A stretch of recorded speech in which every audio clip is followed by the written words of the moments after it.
नाबालिग बच्ची के गैंगरेप मामले में 4 आरोपी गिरफ्तार, भाजपा का बड़ा हंगामा। भीलवाड़ा प्रशासन और भाजपा जनप्रतिनिधि एवं वरिष्ठ नेता हुए आमने सामने। कल नरसिंहपुर क्षेत्र की 13 से 14 साल की नाबालिग बच्ची के साथ सामूहिक दुष्कर्म कर हत्या कर कोयला बनाने वाली भट्टी में बच्ची के शव को जलाने जैसी दिल दहला देने वाली घटना ने आज नई बात सामने कर दी है।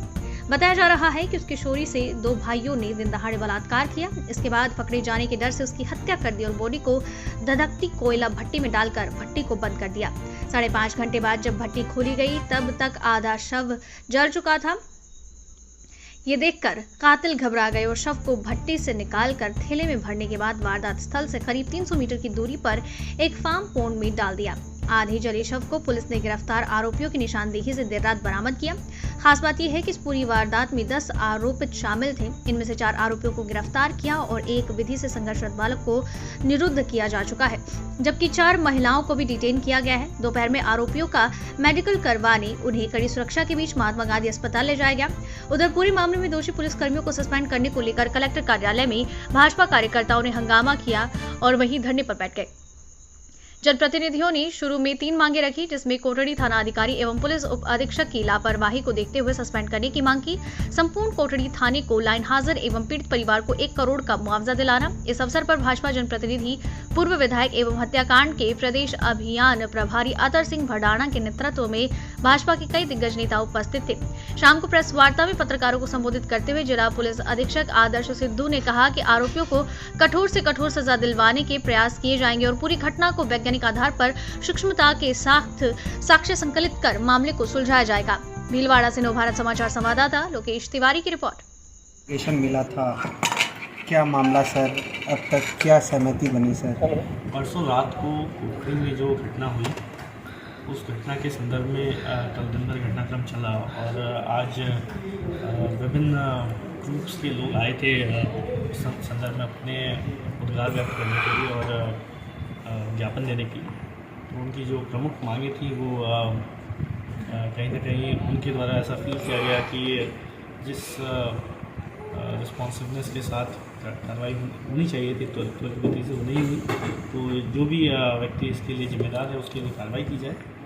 मैंने और जिला एसपी ने साथ में बैठ करके उनके सभी उद्गारों को सुना और एसपी साहब ने जो नियम से मेरिट बेस्ड एक्शन है वो प्रॉमिस किया है और इस प्रॉमिस के साथ डेलीगेशन किया। सर, प्रशासनिक भी जिम्मेदार नहीं है कहीं ना कहीं इसमें? इस तरह की अवैध भट्टियाँ जो है जिले भर में कई जगह चल रही है। बिल्कुल प्रशासनिक तौर पर क्योंकि इस तरह की अवैध क्रियाकलापों में यदि कोई कुछ पाया जाता है तो वो प्रशासनिक खिलाफ भी है, उस पर भी कार्रवाई चाहिए। सर, सरकार की तरफ क्षेत्र कोठड़ी परसों रात को जो जघन्य अपराध हुआ है उस सिलसिले में प्रेस कॉन्फ्रेंस रखी गई है। परसों दोपहर को एक नाबालिग लड़की अपने घर से बकरियों को चराने के लिए अपने खेत की तरफ जाती है। दोपहर के आसपास जो घर खेत के नज़दीक में जो भट्टियां हैं वहाँ पे जो लोग थे जो भट्टियों को चलाते हैं उनके संपर्क में बच्ची आती है। वो 2 लोग उनमें से 2 लोग इसको खेत में एक तरफ ले जाते हैं और इसके साथ ज़ोर ज़बरदस्ती करने की कोशिश करते हैं। लड़की विरोध करती है तो ये दोनों उसका बलात्कार करते हैं, रेप करते हैं, गैंग रेप। और फिर इस डर से कि ये किसी को कुछ बताना ही नहीं दे उसके सिर पे वार करते हैं, जिससे कि सिर पे चोट आती है और वो बच्ची वहाँ गिर जाती है। उस बच्ची को मरा हुआ समझकर ये उसको जो पास में भट्टियाँ थी उसमें से एक भट्टी को खोल के उसमें डाल देते हैं और डालने के बाद उसमें आग लगा देते हैं। रात को 11 बजे के बाद उस भट्टी को खोला जाता है। खोलने के बाद उसमें ये देखा जाता है इनके द्वारा कि जो बॉडी थी वो पूरी तरीके से बर्न आउट नहीं हुई थी।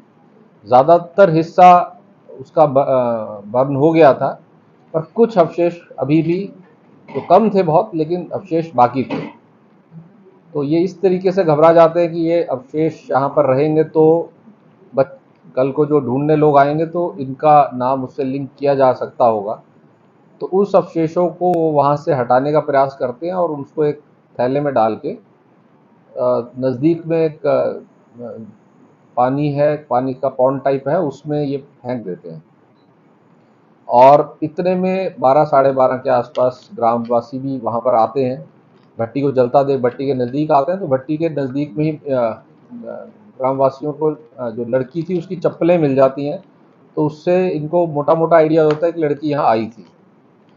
और तहकीकात करते हैं तो आसपास जो भट्टी को देखा जाता है तो उसमें एक दो हड्डियां भी इनको दिखती हैं जो ह्यूमन बोन्स लग रही थी।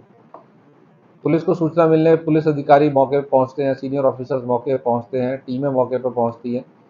पूरा घटनाक्रम को साइंटिफिकली इन्वेस्ट करने के लिए हमारी डॉग स्क्वाड, एफएसएल टीम्स और जयपुर से भी टीम्स आई। हमारी साइबर टीम्स में इसमें लगी हुई थी। इसमें पता चला कि इसमें टोटल 10 व्यक्ति, लगभग एक दो और भी हो सकते हैं, बट 10 व्यक्ति इसमें शामिल थे, जिसके अंदर 6 मेल हैं और 4 फीमेल हैं। जो 4 महिलाएं हैं वो इन्हीं आरोपियों में कि किसी की वाइफ है, किसी की मदर है, किसी की सिस्टर है। दो तो बीवियां हैं, एक माँ एक बहन।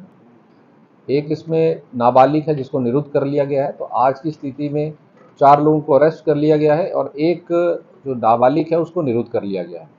बाकी जो 5 बच रहे हैं, 5-6 लोग, उनके लिए हमारी टीमें लगी हुई हैं। शायद आज शाम तक, सुबह तक हम उनको ट्रैक कर लेंगे। वो सब नामजद हैं, क्योंकि इसमें आई विटनेस अभी वाला इशू था, तो साइंटिफिक इन्वेस्टिगेशन बहुत ज़रूरी था। तो साक्ष्य, सूक्ष्म साक्ष्य हमारे टीमों द्वारा एकत्रित किए गए हैं। वो ऐसे साक्ष्य हैं जो अकाट्य साक्ष्य हैं, जिससे कि श्योर जो कन्विक्शन है वो हम उसको करवा पाएंगे। फास्ट ट्रैक मोड पे इसका इन्वेस्टिगेशन पूर्ण करके इसको चालान करेंगे और फास्ट ट्रैक कोर्ट के माध्यम से पनिशमेंट दिलवाने का पूरा प्रयास करेंगे। चूँकि इसमें सबसे ज़्यादा पनिशमेंट जो दी जा सकती है कैपिटल पनिशमेंट है, और ये एक रेयरेस्ट ऑफ रेयर केस की श्रेणी में आता है। इस तरह का केस नॉर्मली नहीं होता है। तो हम पूरा प्रयास करेंगे कि इस केस के अंदर कैपिटल पनिशमेंट सबको दिलवाई जाए और फांसी की सज़ा इसमें मिले, ताकि जितना जघन्य ये अपराध हुआ था उसी के तहत उतनी ही कठोर सज़ा दोषियों को मिले और एक समाज के लिए भी जो बदमाश तत्व है उनके लिए एक नज़ीर सेट हो। ये पूर्व में पुलिस की लापरवाही की परिणति है। घटना की सूचना टेलीफोन पे दे दी, जाके कह दी, पुलिस ने कार्रवाई नहीं की। उनके परिजनों ने उनका जला हुआ विकसित शरीर पकड़ लिया, फिर सूचना दे दी और फिर थानेदार, सीओ, एसपी, पुलिस नहीं जागी। इससे बड़ी लापरवाही कोई हो नहीं सकती। जो कानून के रखवाले थे, जिनको सरकार ने सारे साधन और सब कुछ दे रखा है, वो उस बात की बिल्कुल परवाह नहीं कर रहे। हमने आज प्रशासन को ये पूरी बात समझाई। कलेक्टर और एसपी ने, दोनों ने थाने के कोतवाल, थाने में जितने भी दोषी अधिकारी हैं, उन सबको तत्कालिक रूप से सस्पेंड करने का आश्वासन हमको दिया है। हमने उनको ये कहा है कि नंबर 1 पे कल जो बच्ची का पिता था, उसको जब मुआवजा दिया रहा था, उसने कहा मुझे मुआवजा नहीं चाहिए, मुझे न्याय चाहिए।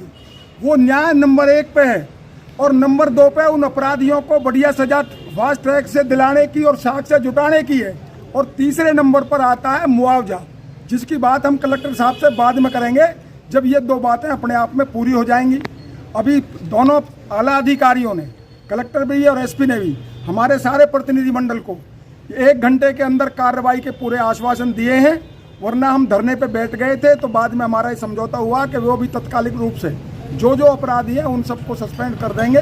फिर हम आगे अपनी रणनीति बनाएंगे। न्याय के लिए एसपी साहब से हमारा जो हम 3 लोग समिति के मिले थे, जिसमें अनीता बधेल जी थी, साक्षी वो थी, महिला मोर्चे के अध्यक्ष भंडारी, और ये बात हो गई थी। तो एसपी साहब ने बड़े आराम से आश्वस्त कर दिया कि मैं 1 घंटे में कार्रवाई कर दूँ।